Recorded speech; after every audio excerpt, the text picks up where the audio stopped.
Hello, Steve Lochte here from Legacy Swimming.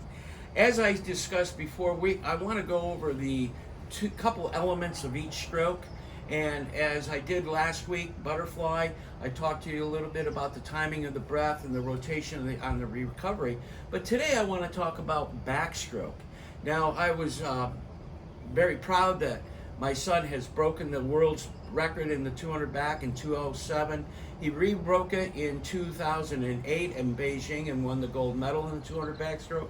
So things that I'm going to give you is I've learned from my swim coaches, I've learned from coaching peers, and most important, I've learned from my swimmers. And I've coached a lot of international and national level swimmers. I've developed strokes for them. And these tips are coming from that years of knowledge.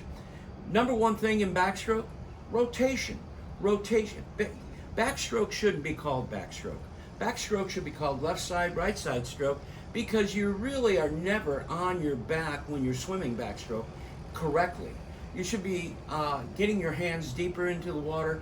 Rotation is the key. Rotation of the hips. If your hips are rotating, your shoulders will rotate.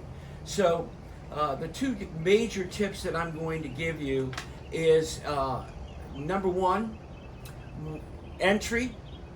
Your hand should be entering, your left hand should be entering between the number 1 and 2 on the face of a clock, not number 12, because when you go from number 12 to number 1 or 2 to start your underwater pull, that's just wasted energy.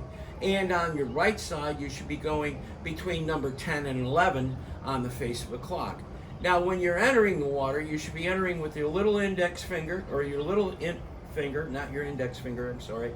And then when you actually enter the water, drive your hand down as deep as you possibly can with the same concept of rotating the hip. This will get you to be a stronger and faster backstroker.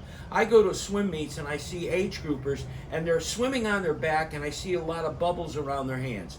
That's because they're pushing air. You've got to get the hands deeper, and that's through rotation of the hips. Okay, secondly, so I talked about the 2 and 1 o'clock and the 10 and 11 o'clock entry, keeping your head back, keeping it perfectly still. Now, the couple of drills that I want to give you right now is the 2-2-2 drill. And it's 2 strokes on your right arm, 2 strokes on your left arm, but it's not so much the stroke that you're pulling with. Think about your shoulder on your opposite side, trying to get it totally vertical, facing directly up towards the ceiling or the sky if you're swimming outdoors. Okay, that is where your emphasis should be, okay?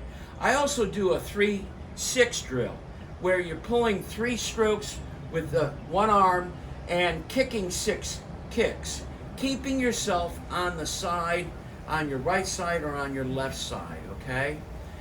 The other one that will help your entry is your double arm stroke, okay?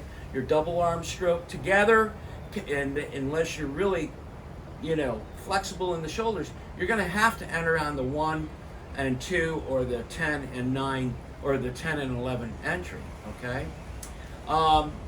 There's a lot of extra drills in each of these strokes that I'm going to talk about, but I'm giving you preliminary basic things that will help build your stroke from the beginning. And once again, when we look at athletes, we look at body position, and keeping your body position is essential. Thank you.